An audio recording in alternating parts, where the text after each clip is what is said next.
No, I know. I remember. All right, we're gonna go over the words again.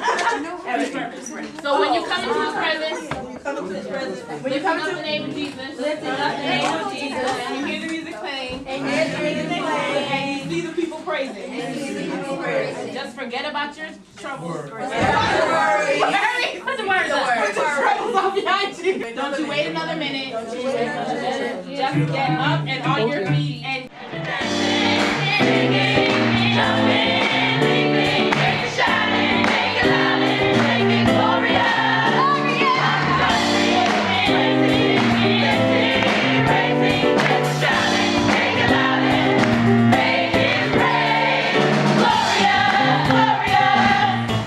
Gospel music is designed to tell the good news. It's designed to empower. It's designed to uplift. And this is a community, particularly when we look at the African American community, that has a experience and a history of struggle. I mean, this was the home place for slavery. And so gospel music, I think, has played a huge role historically in really uplifting and empowering the community.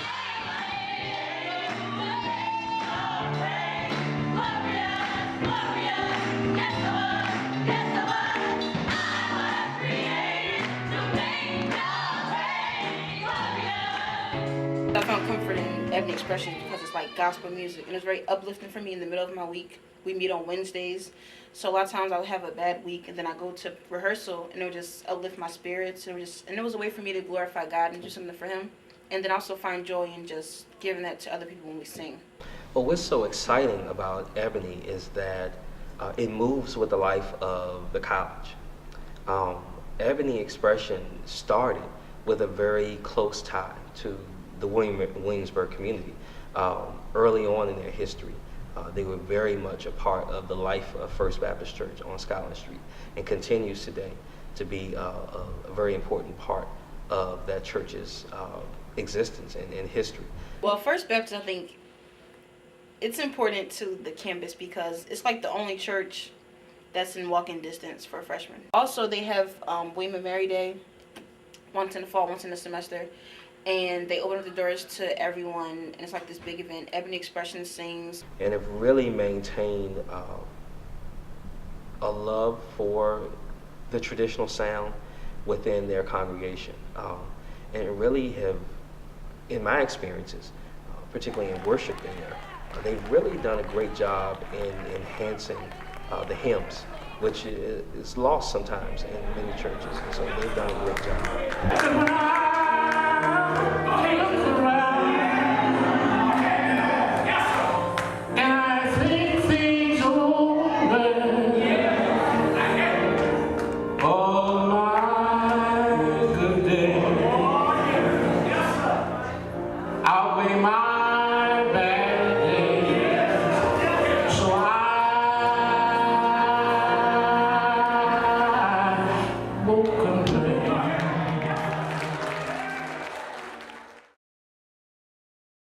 Williamsburg is home to some of the oldest African American Christian congregations in the country, and so this area has really impacted, I think, the history of gospel music in a lot of ways.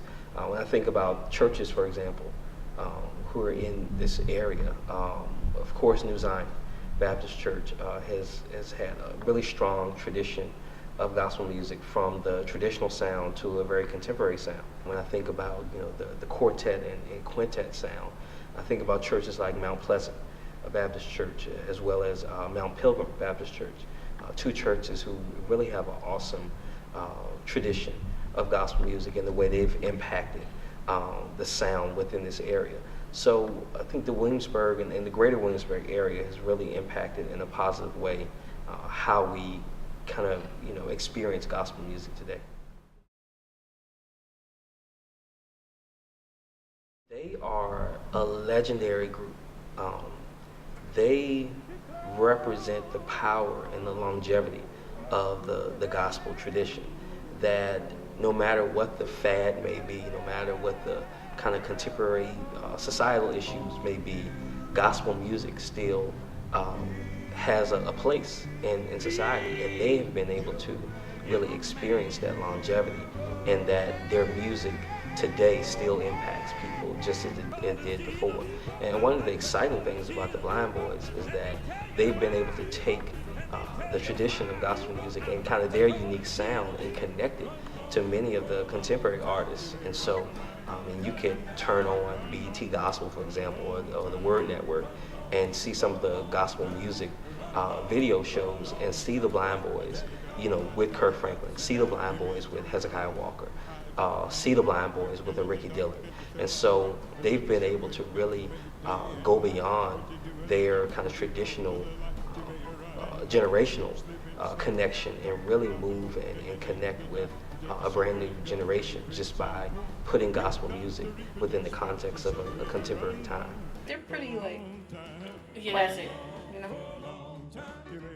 When we think about liberation theology, for example, and the whole idea of looking at the ministry of Jesus Christ through the eyes of the oppressed, and Christ being focused on really liberating and freeing those who are in bondage and those who are oppressed. Ride on, King Jesus. No man cannot hinder me. Ride on, King Jesus. Ride on. No man cannot hinder me. No man cannot hinder me.